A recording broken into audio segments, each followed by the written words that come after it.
Chebukati acted Herod on me, and he faced what Herod faced in the Bible. I do forgive him, but I am telling him openly during the day, he will face what Herod faced in the Bible.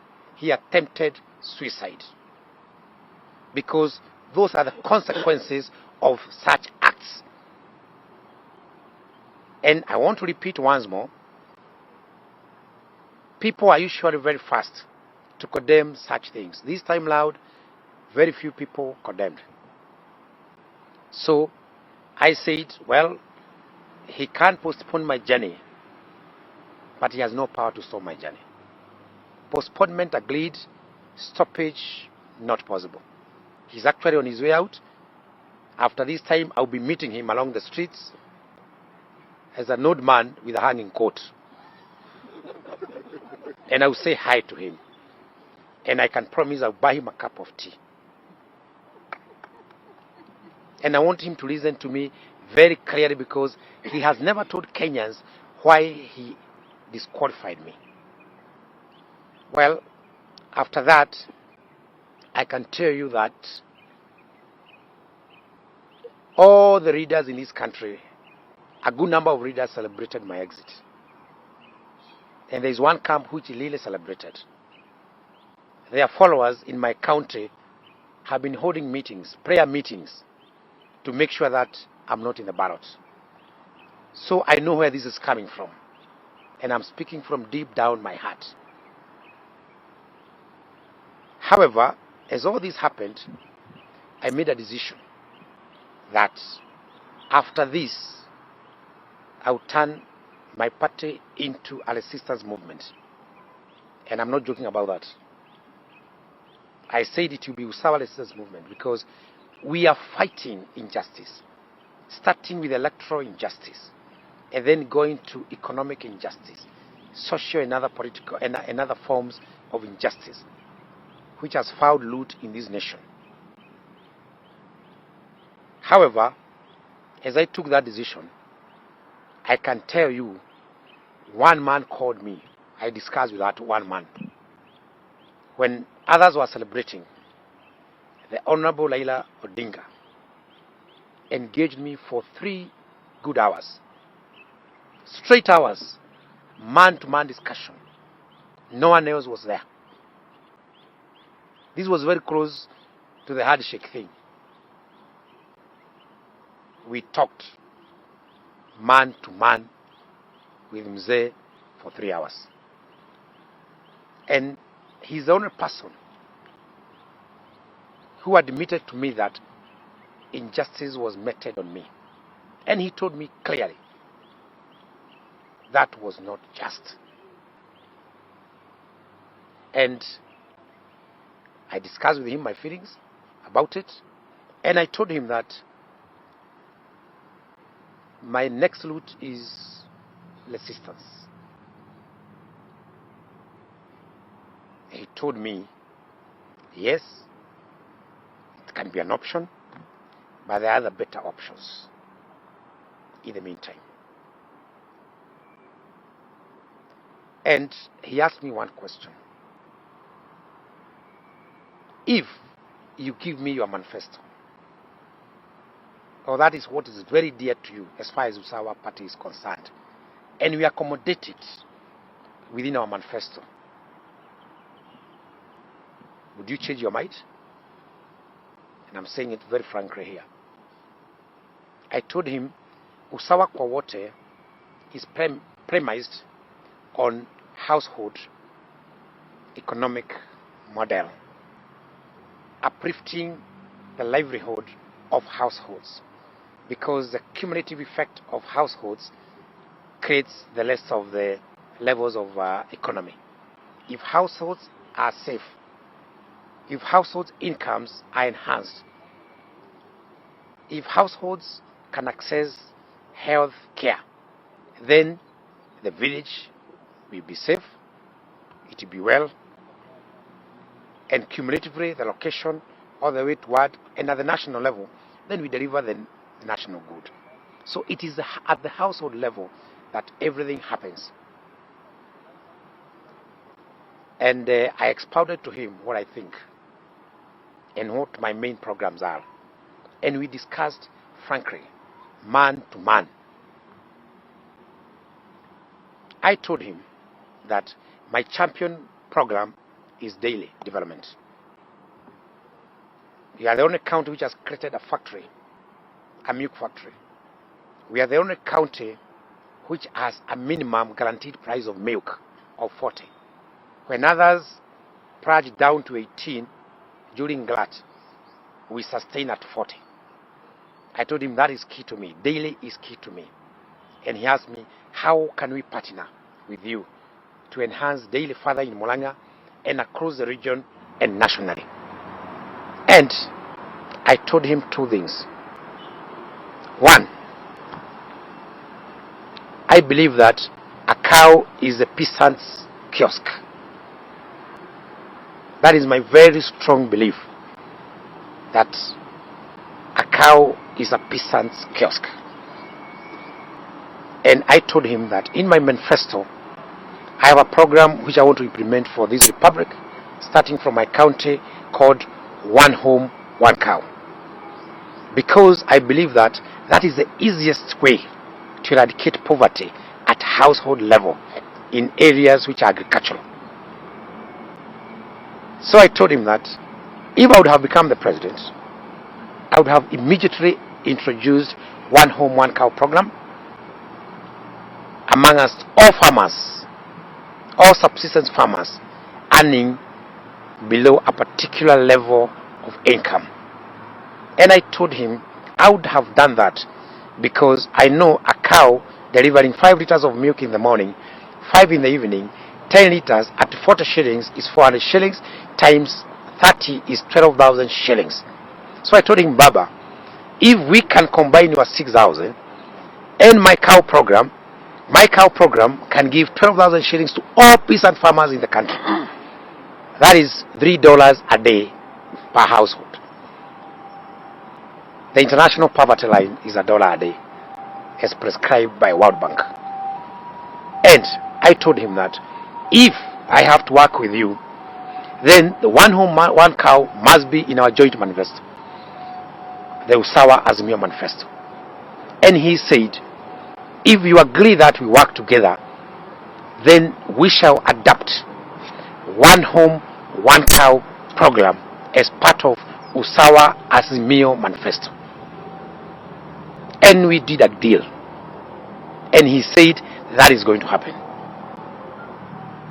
That was my first line point, whereby the government puts money aside to make sure that every peasant farmer in this nation has a cow which can produce or which can earn at least between 8 to 12,000 shillings per day. If my people get that, especially the very poor, then I would be safe. So he agreed that in our joint manifesto that is going to happen. That's what I wanted to achieve. Nobody else can embrace such, because they would think that my manifesto is competing with their manifestos. Then we also agreed that he's going to enhance the daily program in Murang'a. The factory which I started need to be funded by government, the way KCC is funded, so that we can expand it into other products, butter and the less, so that we can be able to raise the price of milk to farmers. He said yes, that is going to be under discussion, because my law is to search for my people. So the other thing, we agree that that price of milk is going to be protected and enhanced going forward, so that even after I leave Murang'a, nobody can come to drop the price of milk. So we jointly agreed that the daily program in Murang'a will be protected, it will be enhanced, there will be further finances to expand my factory, and that will be spread across our region, central Kenya and beyond, and that One Home, One Cow will be a national program in Kenya. We also discussed the small trader, and that will be done under the already registered cooperative in Mulanga, we have a one home, one cow cooperative, fully registered. So we said we are going to anchor it there, but then we spread it across the nation as a cooperative which should be funded by government to make sure that all small-scale farmers have got a cow to earn them some milk, some food, and some money in their pocket. That's a deal which I extracted with Baba, and we are going to make it public, and it's going to be part of his manifesto. On the small traders, I raised another demand that Mulanga County is the only county which has registered a funding program for small traders in the whole country. The program which I had sent to Senate was shut down by Senate. I took it to my assembly, and Mulanga we have as hawkers and informal traders empowerment act. It's not a bill, because it's an act, and that act has been allowed to access government money for the small traders and hawkers, and we've already started giving out money. That is premised on Wachuzi Sacco, a fully registered Sacco with an act behind it, with a budget behind it, and we've already started giving money in Mulanga, whereby small traders are accessing money to repay with zero interest. I have struggled, and that has gone through. We've given the first tranche some months back, and we are going to give another tranche, for example, I think in a week's time. So I told him that I also want you to tell me that this circle will be supported by government, the Wachuzi circle, and it will spread across Mount Kenya region and beyond, whereby the government will put its money there in a cooperative model, so that small-scale traders can be accessing interest-free money from that program. That one, he said yes, he's going to do it, and therefore the small traders of this country, starting with my county, are safe. So all markets which has men and women trading there are in it, will get into it, and they'll be getting funds directly through the circle, because the circle is part of government. So we shall extend that to other markets, Marikiti, Muthurwa, all markets in Kenya will benefit from that, because that is what I wanted to do if I would have been allowed to contest as the president of this republic. So all markets in Mulanga, I want to assure them, all small traders in Mulanga, this is not the issue Slagoneering. It's already in place. He has accepted to adopt it. So we are not recreating, we are not reinventing the wheel, we are hitting the ground moving, and actually next week we are even giving the Mulanga people.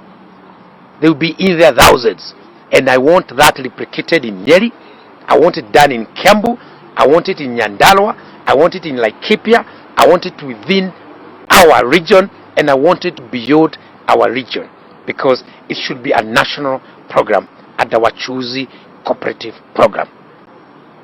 He accepted that, and that's why I'm sharing publicly, because I must have a reason as to why I need to join or support who, because my candidature has been blocked.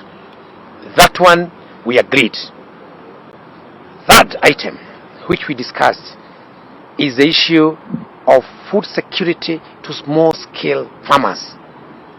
I told him clearly that in Mulanga, every year we give free seeds to 350,000 homesteads under our household economic model, and we give them between 15 to 20 kilos of fertilizer for free. People are talking about moderating the price of fertilizer. They are talking about subsidizing the price of inputs. But we have majority of Kenyans who, even if you subsidize, they will not access. That is a lot. That is lotting. That is where the problem lies. In Mulanga for the last 8 years, and this is in record, I have given all homesteads a 2 kilo packet of hybrid maize every year without failure for the last 8 years. So, as others prescribe theory, I wanted to implement what I have done in Murang'a. Every peasant farmer in this country, through Kenya Seed Company, which is a state corporation, me have been buying, spending company money, government money. We have Kenya Seed. It must be used to empower small scale, those poor farmers at home with food, live on income. I've done it for 10 years, for 8 years. A pack of fertilizer, 15 to 20 kilos to every farmer for free. A pack of 2 kilo hybrid maize, in order to enable at least every homestead to produce at least 12 bags of maize. And then you allocate 1 bag of maize every month. That family will go without hunger for 12 months unless there is a disaster, even before we get into large-scale irrigation production, so that every household at least can have some food to eat, even if the price of unga or other variables change or misbehaves. That has secured my people. I wanted to secure the nation. So he said that program of every peasant farmer being given maize seeds and a portion of fertilizer, and I'm not talking about large-scale producers, I'm talking about 80% of small scalers who lives in the village must get free maize seeds the way I give, because I don't want my dream in Murang'a to die. I want the dream to go around my region and to go around the nation. Baba said, if that was your manifesto, we shall sit and agree on that, so that we learn the free maize only for the poor, so that they can make their own food, because they can't afford to go to the shop to buy their food. That was in my manifesto, which was killed by Herod Chepukati. And we agreed on that. So, in that case, we've touched the daily farmer, we've touched the peasant farmer, and we've touched the small trader. That on its own would raise majority of our people above poverty line, even without exaggeration. The other one, to finish on what we agreed, is in Murang'a, we educate, like now we have 5,000 students on free scholarship. 5,000 going to premier schools under the sponsorship of county government for free, meaning that as they get into university, you are going to create over 5,000 every year professionals, and that need to be going up under the program which we call Nyota Zetu. I told him I want that program replicated again. I want people in Nyeri to benefit. I want people in Kiambu. I want people in Nyandarua to benefit, so that the government has a kitty with a defined number of students who are likely not to access secondary education.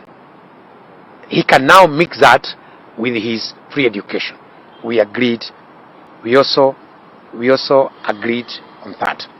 So, in short, I brought my heart issues out, and we agreed that we are going to now make sure that the programs which I've done in Murang'a, which has made me be voted twice at over 80% in each general election, are part of the national program, so that I protect, or we protect and perpetuate those programs. The list is long, but those are some of the few things which we agreed on, which are going to protect the economic, social interests of the very least in our community. Because that is my main goal. Make sure that households are ring-fenced economically. And if you then add that to the NHIF for all, then you have households which has food, they have some income, and they are healthy. That is the basic minimum that we can deliver to Kenyans. The avocado project was another project which I discussed with him. We've raised the profile of Murang'a.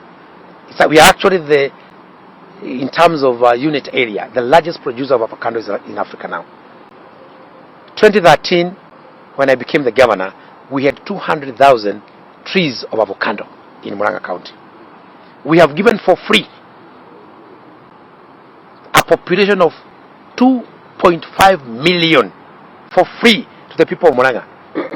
Every household in Murang'a has been granted at least 5 trees of avocado for free, raising the population from 200,000 to 2.7, close to 3 million seedlings. That is pure income. The 3 million seedlings has a potential, if you give every tree an output of 1,000 avocados a year, because that's the minimum production, at even only 15 shillings, it has a potential of giving Murang'a close to 30 billion Kenya shillings. And that is feasible. We are currently the leading producer. Murang'a actually shot Kenya to #1 in Africa last year in avocado export, only from one county. Last year, export business received, I think, close to 14 billion from avocado, and 9 billion came from Murang'a. We want that protected. We want that. We want that escalated nationally, because I believe Nyanza people should benefit from such, because their soils allow. People in other regions, but they don't know. Those are secrets which can only be borrowed from Murang'a, my brothers. And why I wanted to become president is so that I can escalate those secrets across the nation. So we agreed we shall protect that and make sure that we even have contractual markets. Chinese have been doing our roads. They have the highest number of mouths given the population. We should be doing reciprocal deals with them. You do our loads, but then you must carry all our avocados as a condition. Reciprocal trading, so that the market is assured even at the time of contracting some of these deals. I mean, they are looking for avocados. We are giving them loads, but we are left with the avocados there. They can carry everything and then go to Mexico looking for more. In Murang'a County, the biggest threat to avocado business is actually theft. In Mexico, they guard the avocado farms with armed guards, because it's precious. And it's also precious here. We've lifted it to that level. We raised the price from 1 shilling to 15 shilling minimum. But people are actually, farmers in Murang'a and the other counties, actually losing it, because people are going to the field because it's now good. They're actually cutting down the tree branches and landing away to go and harvest away. That is theft. We need to protect our farmers. If today you break into a bank, it is classified as robbery with violence because it's a bank. The avocado, our farm produce, is our bank. That should be classified as robbery with violence, because we need to protect our farmers wholly. So in short, what I'm saying is that when the Herald Chapukati blocked my way, when everybody else feasted, allowed my termination, that Mzee agreed that we need to work together so that those programs which we are doing here can sustain, and we can escalate those programs elsewhere. And therefore, I made a decision. The party Usawa kwa Wote made a decision that through that joint manifesto, Usawa kwa Wote will support the candidacy of Raila Odinga. And my supporters will be behind Raila Odinga. The left schemed against me. There is no way, therefore, we can close lungs. They actually schemed against Murang'a, Because it has reached a level whereby people even think that they are the kings in Murang'a. I am the de facto leader of Murang'a. I've been a leader there for 10 years. Dealing with their small problems every day. And that's why they have been voting for me at 80%, percentage. 80%. Therefore, I cannot personally allow other people to come and take leadership of my county. Murang'a is actually a sovereign county. And I want to repeat that to whoever have ears. I cannot govern Murang'a for 10 years consistently at the mandate of Wanjiko. And then other people start coming over and taking over leadership there. I am the de facto leader of Murang'a County. And this message need to know. I'm not saying people should not visit, but they should realize that I'm the de facto leader. I've seen people coming from Karatina. They are the ones who are now roading over my county in Murang'a. Pure rubbish. And I want to tell them very clearly, we have no shortage of leadership in Murang'a. Yes. Neither do we have shortage of leadership in Central Kenya. Yes. We are not going to borrow leadership. Yes. No, we have enough leaders in this. My community have enough leaders. We are not going to extinct in terms of leadership under the guise of slogans. I want to tell my people that we now need a point of reflection. They know me. I've served them for 10 years. I cannot mislead them. We need to settle. There are emotions which need to be settled in this nation. Everybody is high on something.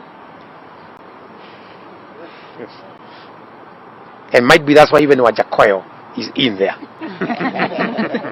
I'm not saying he is high, but I think in Kenya we are high on something. All of us. And we are going to lose the election. We need a moment of reflection. And that calls for wisdom. I think we are too fast. We are too aggressive. And we are going to incite this nation into bloodshed. And I can see that coming. The kind of lectures which I'm hearing from both sides sounds danger.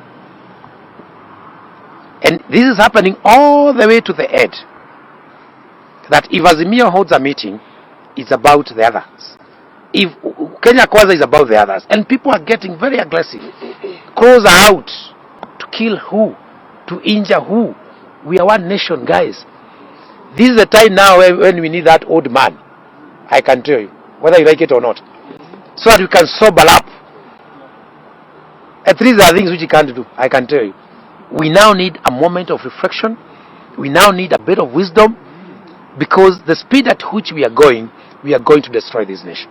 People are behaving as if Kenya is expiring tomorrow. Kenya will be there into posterity.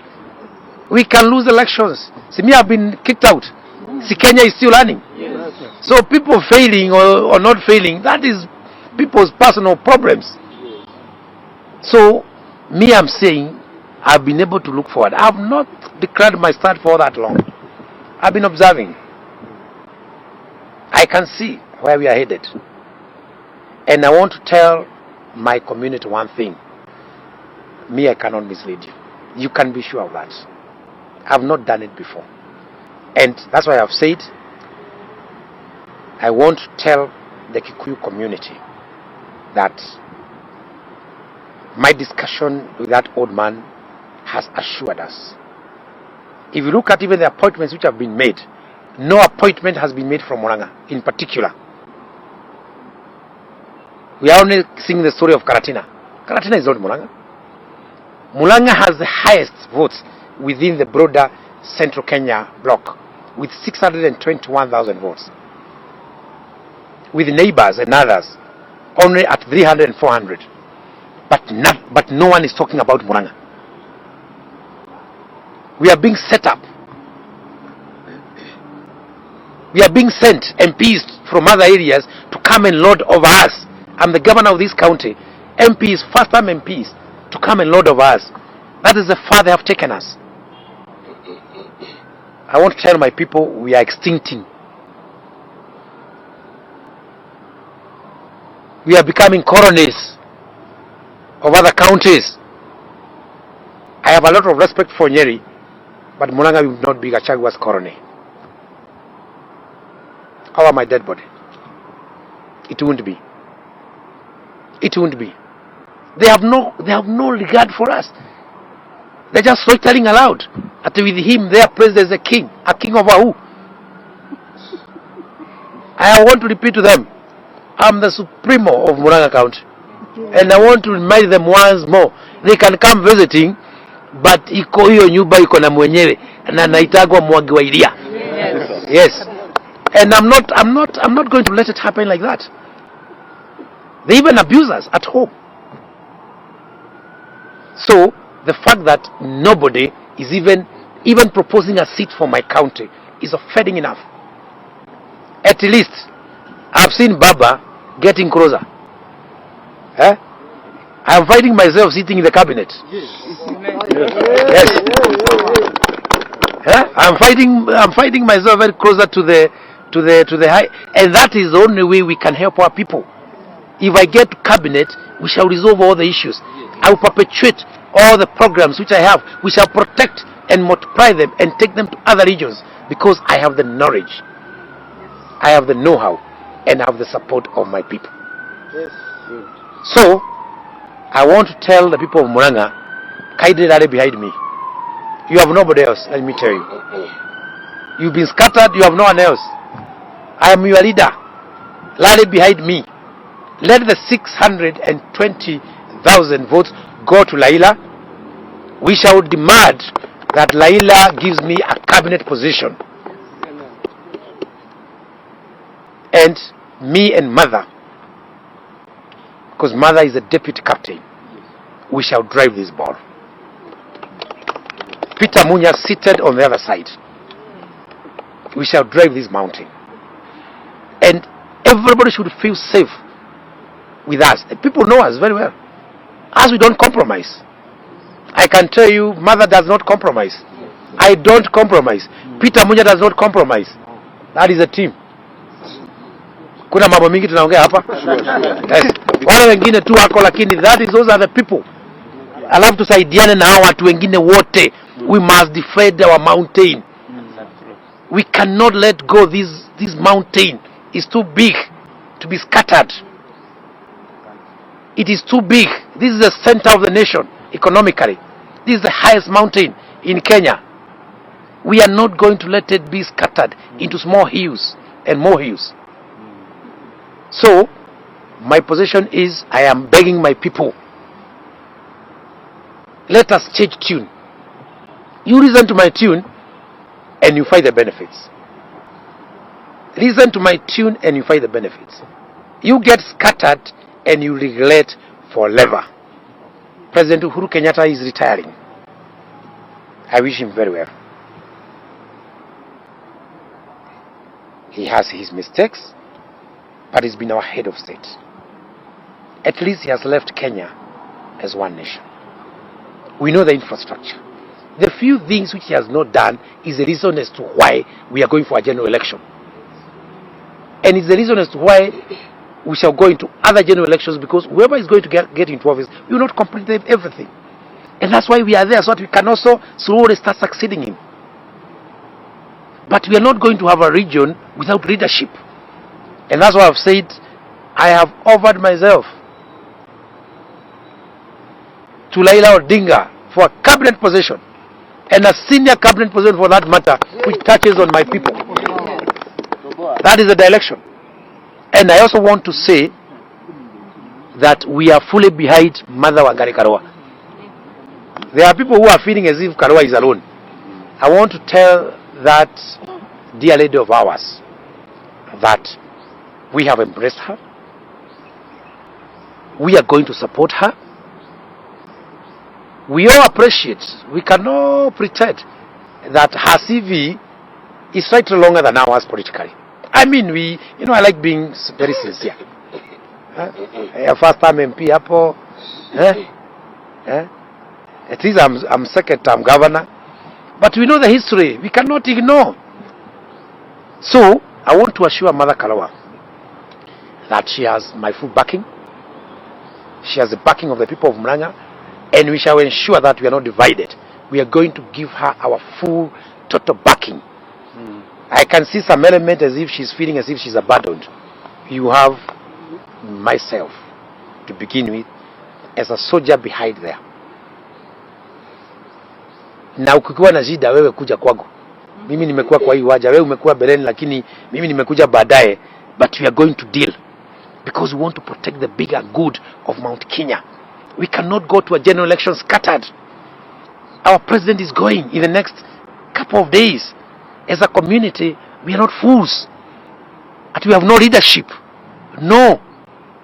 We are where we are, and we must define ourselves now so that we are in the next government and we have some leadership for the broader region as a community. Because it's a shame for us to face a general election the way we are.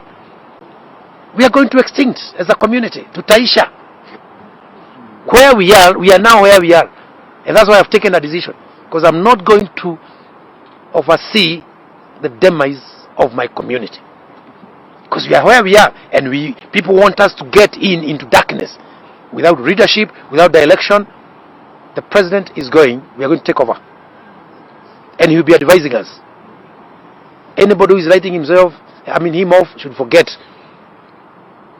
Because that's part of the scheme of scattering the Kikuyu community. We are not going to dismiss him. He's our own. Na wasikia hiyo vizuri sana. Atakuwa hapo, tutakuwa tunamuuliza. He's our elder. So hakuna mahali ataenda, atakaa hapo. Huyo ni wetu. Kibaki alikuwa wetu na alikuwa wetu. Kenyatta mzee alikuwa wetu. Huyo ni mtu wetu. So hawa ambao wana incite watu, huyo mzee Uhuru atakuwa hapo na sisi tutakuwa hapo kama majeshi yake, tutasukuma. You cannot extinct our leader because you want to extinct our community. And I know this formula very well. Mimi si mjinga. Retiring he is. Na hajakata. But you cannot tell us that is our order. Atakuwa hapa. Tutampatia mkwanjo, atakuwa akisema mambo ikaribika, tunamuita, tunakaa, tunaongea na yeye, anatengeneza mambo. You cannot tell us to maim our elder. We cannot accept. Wewe ni nani utuambie hivyo? And shame on you Kikuyus for the way you are behaving. Munaisha mkiona kwa nini? Wengine wanajiweka pamoja na sisi tunaisha. Nimesema lazima niseme because we just have some few days into transition. Na nikinyamaza hakuna mtu atasema Kenya hii. We must safeguard the interest of our community. We must safeguard the interest of our region. Na mimi nimejiweka hapo bere kufanya hiyo kazi. Wangare wa Karoa ako hapo, tutamsukuma azimamie. We have no otherwise. Because the time wakati umeisha. Waikutu tunajifanya kama wajinga hapo, wakati umeisha jameni. Tunajifanya wajinga. Wakati tunaisha. You must save yourselves in the next 2 weeks. If you don't save yourselves, mimi hamtanilaumu. This is an emergency. We must get fire extinguishers. We must save this community. The community has been scattered. People have been spending time here scattering my community. We are not going to do it to continue. We shall regroup. We shall take a position and move forward. And the position, huyo mzee akae kidogo, tujipange. Tutajipanga. Na naambia watu wangu wote wa Murang'a, watu wa Central, wanisikize, tutajipanga. But we need to give ourselves time. Sababu tumeingiliwa sana mpaka hatujajipanga vizuri. Tujipange na huyo kwanza, Karoa kae hapo, mimi nikae hapo, Peter Munya kae hapo, viongozi hao wengine wakuje, tujipange sasa. Because if I don't do that, and I'm the only second term governor, I'll be letting down my community. Kwa hivyo, mimi nawauliza watu wa Murang'a, kuanzia wiki na wiki Saturday nina mkutano kule Mobi na baba atakuwa hapo. Yes. Na mimi nitazema ukweli. Saturday kila mtu akuja Mobi asikie sasa nikiongea mengine. Because I want to save this community. Sio mambo ya baba, sio mambo ya wewe mwingine. Sisi hatuwezi sabaratishwa namna hiyo. Lazima tujipange upya. So Saturday I'll host him, and whoever want to counter can try. Because nasikia watu wakisema siji kuna vijana wanajiunga hapo. Wajaribu sasa, wanijaribu. Waone finishing yangu vile inakaanga. Unajua watu wamechezea wengine hapa, wanafikia hata hatuko. Nimesema sasa watu wajaribu. They will start my finishing. Saturday nimesema hako hapo. Na nimeambia watu wangu ni kwa nini. Na hiyo mambo yote ambayo nimefanya haiwezi kuja kuharibiwa na watu.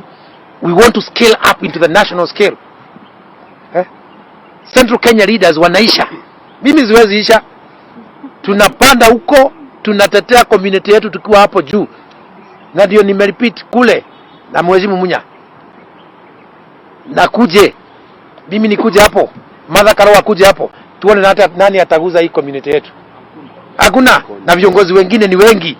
I'm only mentioning those few. We protect this community so that we can live into the economic prosperity ya hii nchi. Kwa hivyo mimi nimepeana mwongozo, na nataka kurudia na wauliza Wakikuyu wote mahali waliko wasikize sauti yangu. Mimi siwezi wapoteza, na shida ikiingia nikiwa ndani, mimi najua vile ile vita naletanga.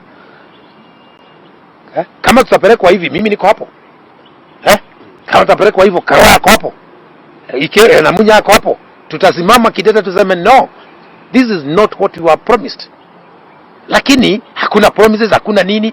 We are going generally. No leaders are being groomed from this region. Hatuwezi endekea mwelekeo huo. Hatuwezi isha tukiona. So I've taken a position that usawa na Azimio zinaungana. Na it will be Baba, Mother and the Son.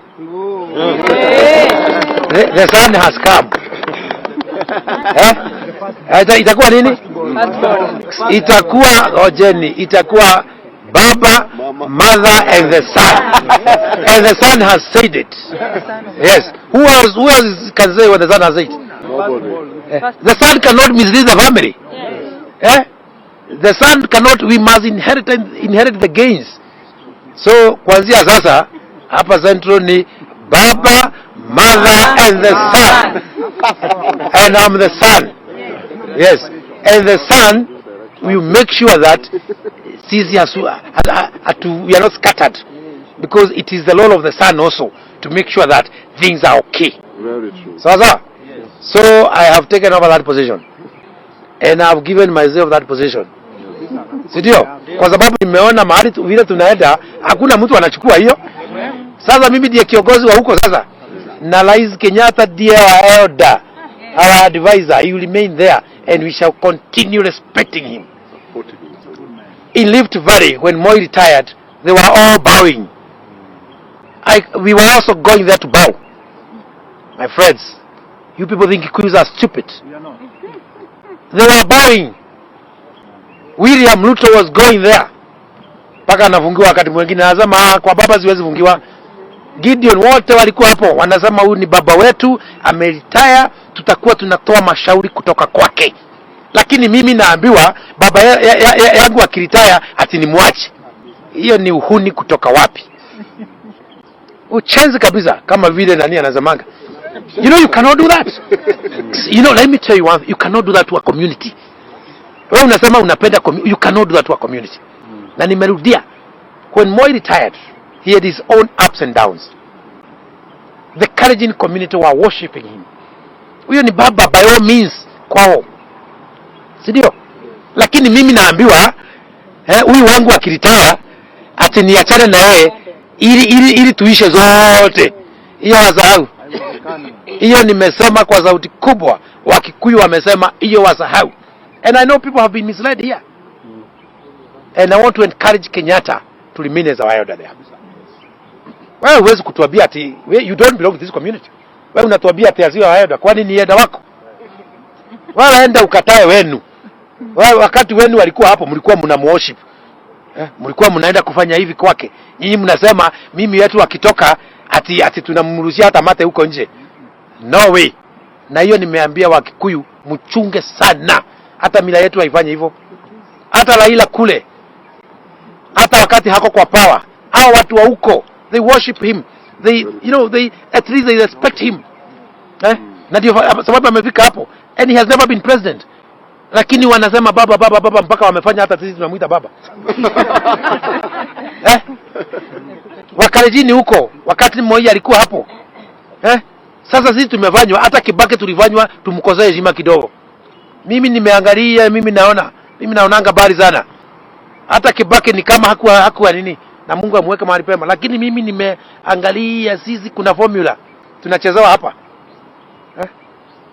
Hata Kibaki wakati alikuweko ni kama hatuna kiongozi wa zamani, alikuwa anawekwa hapa zia hivi, wakati hawa wengine nini tunapelekwa zote. Hiyo ujinga mimi nimekataa, kwa sababu hiyo ndio ujinga hata inatafanya vizazi vyetu kama Wakikuyu, kama watu wa Mount Kenya ziumie. Na ndio sababu nasemaga tutashikwa na kituzi hapa. We shall get a kazi here. Tumesukuma mpaka mwisho, nikaona mimi tuko karibu na cliff. Mimi hebu niambie watu wangu, haki ya Mungu tunaisha zote.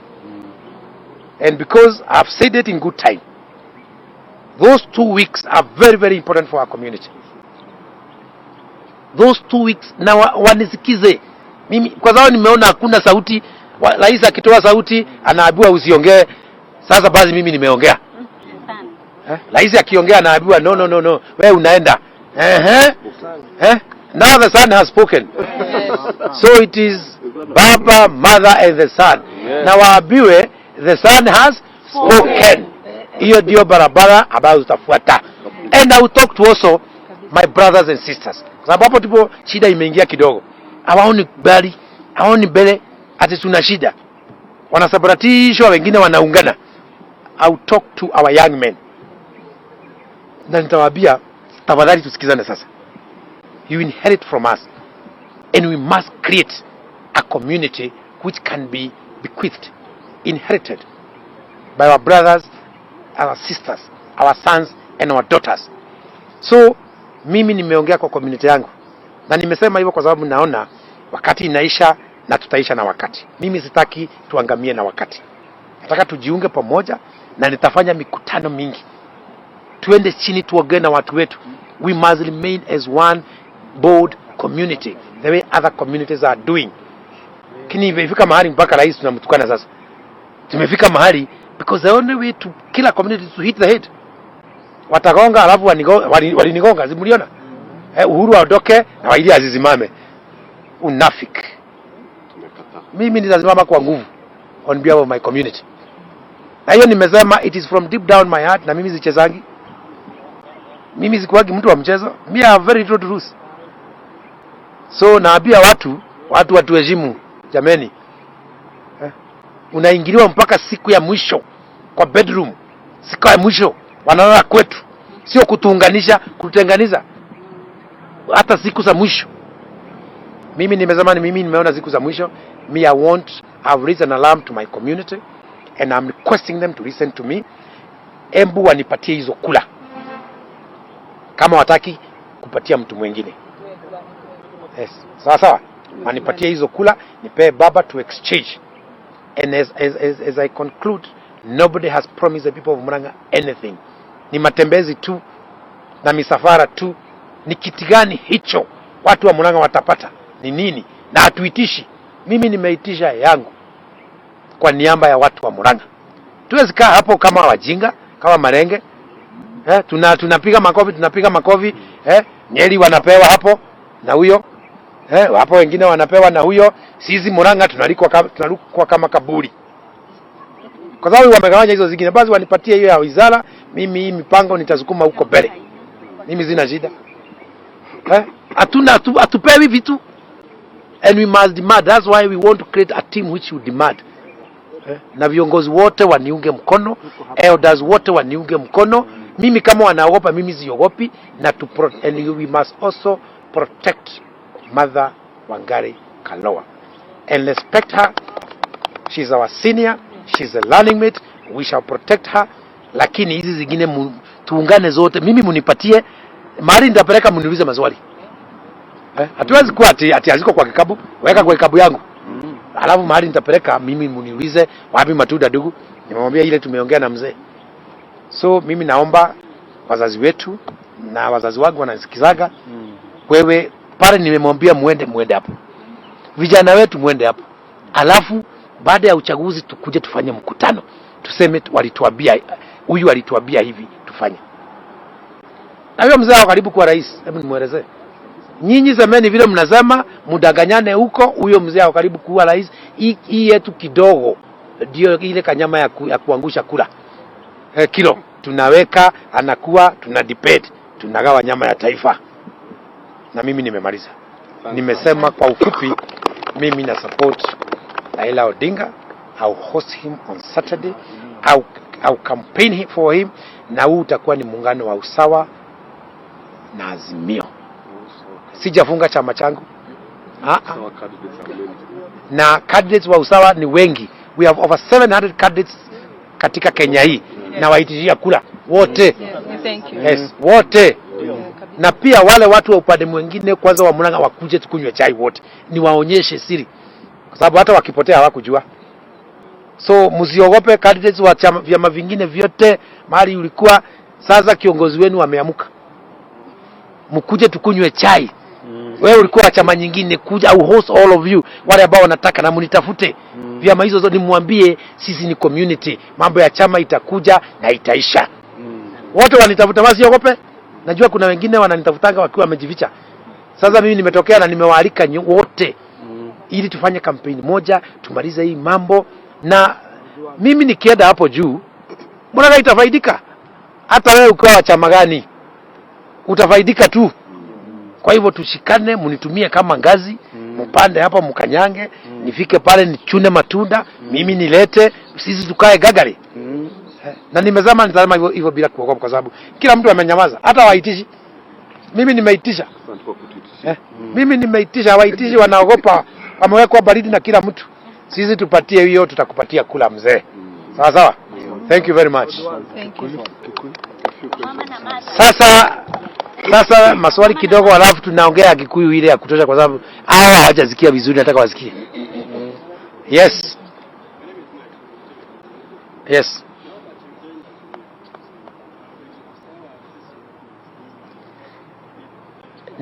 You have not asked now that Azimio and Usawa wamekuja pamoja. Not that I have joined Azimio.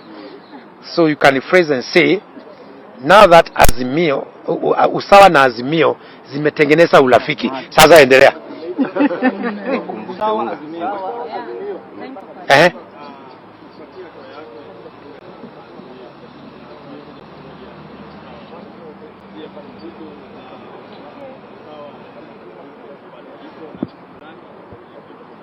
Nilisema tulikaa na mzee nikamwambia fikra zangu. Na tukasema tujaribu hii. Tukidanganywa I'll revive it. Sawa sawa? But I have faith we must get our share of cake as a region. So I have faith that it's going to happen. If it doesn't happen, nothing stops me. But I have faith. I want to give people a chance. Okay? Good. Inaonekana hakuna maswali. Sasa tuongee ya Kikuyu.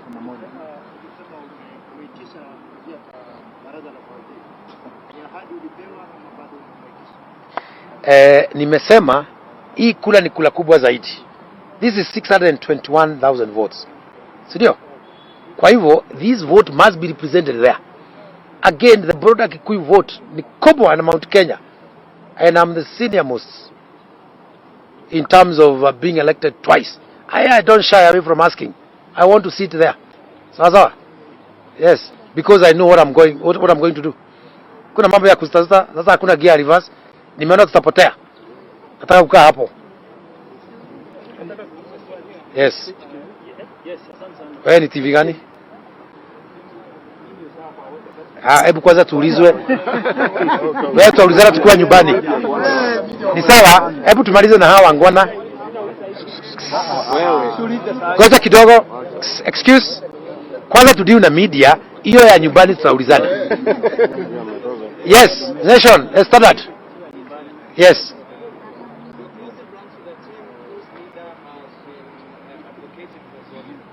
for zoning.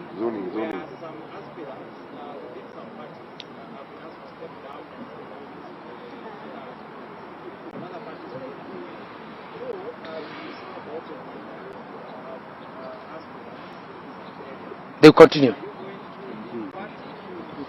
So this is competitive. My candidates will continue. And I'm seeking for their support. Okay? Yes. Usawa kwa wote. Watu wapewe nafasi. Yes. Wajikodi atasema. Hiyo inaonekana tumemaliza. Now the other thing as I finish, the other day I raised the issue of the price of unga. Na nikatembea hii town na tukaenda Nyeri na tukaenda mahali. I demanded that unga ikuja 100. I am glad to report that unga imekuja 100. Na hakuna mwingine alisema, hakuna watu wasijifanye. Mimi nilitembea mpaka nikafanya demo, nikatumiwa askari kidogo wakunitisha kidogo, lakini the message they went home. I demanded for 100 shillings for a price of unga. I'm happy to report that at least iko 100. People can say everything, lakini mimi nataka kuona mtu ameenda kwa duka amelipa hiyo 230 alikuwa anatumia, anaikula siku 2, sio siku moja. So hiyo vile nilizukuma hiyo na ikawa hii nyingine. I'm telling my community, just trust me. I know how to push for things. Mimi si mtu wa gear reverse. Kama hiyo tulifanya kidogo na sasa nikiwa huko, hii nyingine yote itawezekana. All what you need is able representation and fierce demand there. Na ndio nimesema mimi tukiweka na madha hapo, utuweke na Munya na watu wengine Central Mount Kenya region, mkae mtangojea. Sawa, thank you.